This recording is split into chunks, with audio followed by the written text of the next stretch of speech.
Bienvenidos a un nuevo tutorial. Bueno, en esta ocasión se calcularán lo que son las variaciones if, tanto en 1, 2 y 3 factores.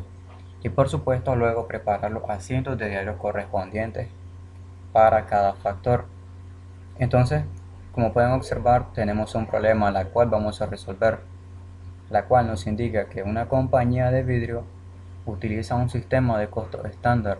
A continuación se presentan los costos estándares para producir una unidad completa. Para material directo se necesita una lámina de vidrio, mano de obra directa, lo que es una hora, y lo que son SIF fijos son $4 y variables son $2. Y luego nos indica que los SIF se calcularon usando la capacidad normal de 9.700 horas de mano de obra directa. No hubo inventario inicial de trabajo en proceso. Todas las 9.650 unidades iniciadas en junio se terminaron. Los CIF reales ascendieron a $59.160.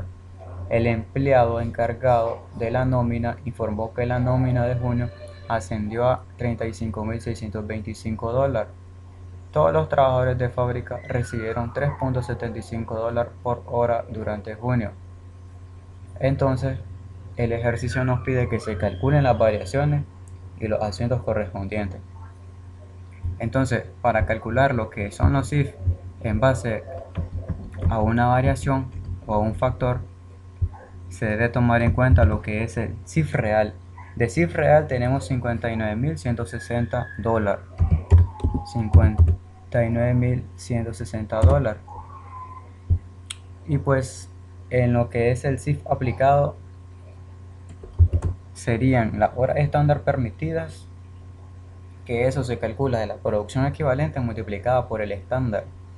Entonces, como mencionaba, el ejercicio nos indica que se terminaron 9.650 unidades y el estándar de hora para terminarla fue una hora, es decir, van a ser las mismas 9.650 horas, que es la cantidad estándar, y pues la hora se van a multiplicar por los CIF, es decir, la tasa CIF, tanto fijos como variables, que en este caso son $6.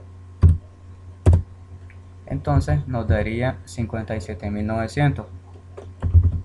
Y pues bien, esta variación nos va a dar desfavorable. ¿Por qué desfavorable? Porque el CIF real es mayor que el CIF aplicado. Es decir, lo real es mayor que lo estándar. Entonces vamos a proceder a restar. En este caso vamos a ponerle que es desfavorable. Ahora, lo que es el CIF, la variación presupuestable en base a dos variaciones sería el mismo CIF real, y para calcular lo que es el CIF presupuestado en horas estándar permitidas se debe calcular el CIF fijo presupuestado y lo que son las horas estándar permitidas multiplicada por lo que es la tasa variable. Entonces, como eran 9.650 horas estándar permitidas, este valor o esta hora la vamos a multiplicar por la tasa variable, que la tasa variable equivale a $2.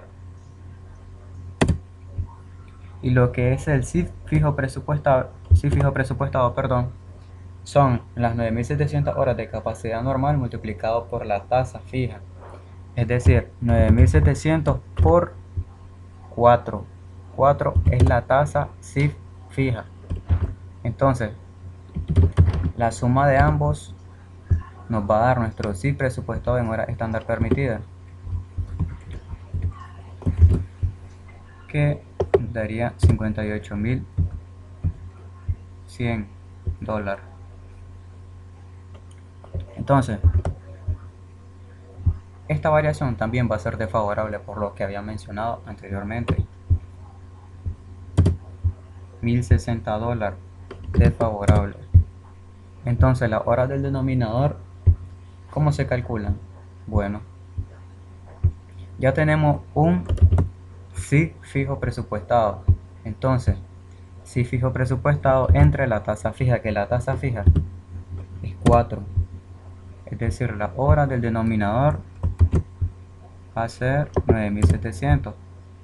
Entonces la hora estándar permitida, recuerden que eran 9650. Todo esto multiplicado por la tasa así fija, que es 4. Entonces este valor va a ser igual a la hora del denominador menos la hora estándar permitida multiplicado por la tasa así fija, que nos va a dar $200 desfavorable. Entonces, para calcular lo que son en base a tres variaciones de los CIF, calculamos lo que es la variación del precio, la eficiencia y por supuesto la variación del volumen de producción. El CIF real sería el mismo. Entonces, en este caso tenemos que calcular el CIF presupuestado en horas reales. Es decir, recuerden que se tuvo que incurrir en $35.625 para poder pagarle a los trabajadores. Entonces, ¿cómo calculamos las horas reales trabajadas? El costo, que son los 35.625 dividido entre lo que es la tarifa que se le pagó por hora, que en este caso fue $3.75, que nos daría 9.500 horas reales. Entonces las 9.500 horas reales se van a multiplicar por la tasa variable, que la tasa variable es $2. El CIF presupuestado es el mismo. Entonces la suma de ambos nos va a dar el CIF presupuestado en horas reales. Entonces nos daría $57.800. Entonces la resta de ambos nos daría lo que es la variación del precio, 1360 desfavorable. Entonces, para calcular la variación de la eficiencia serían las horas reales, que las horas reales ya las tenemos aquí, que son 9500. Las horas estándar permitidas serían las 9650 multiplicado por la tasa CIF variable, que en este caso son $2. Entonces el total sería la resta de horas reales menos hora estándar permitida multiplicado por la tasa CIF variable, que en este caso nos va a dar 300 favorable. Y por supuesto la variación del volumen de producción nos daría lo mismo, el mismo cálculo. Entonces, como pueden observar, 1360 desfavorables para la variación del precio. Variación de eficiencia tenemos 300 que son favorables, entonces se hace la resta y son 1060. Más los 200 de la variación del volumen de producción nos daría el mismo total que calculamos en base a una variación, ¿no? Sí, que es 1260. Entonces, acabamos de realizar lo que son las variaciones tanto en 1, 2 y 3 factores. Y ahora el ejercicio nos pide que se realicen los asientos correspondientes. Bueno, entonces CIF aplicado, recuerden que este lo calculamos en lo que es el CIF en base a una variación, que es el CIF total. Variación total de los CIF, recuerden que eran $1260. Y control CIF, que sería el CIF real. La suma de ambos tiene que dar cantidades iguales. Y por supuesto, para lo que son los asientos en base a tres variaciones, esto ya va a cambiar, porque recuerden que hubo una variación favorable. Esto lo voy a multiplicar por menos 1 para que me dé cantidades iguales. Entonces nos da 59.460 igual aquí. Entonces en este caso cambia porque hubieron variaciones desfavorables y por supuesto una variación favorable. Espero que te haya gustado mi vídeo y pues no olvides suscribirte a mi canal. Muchas gracias.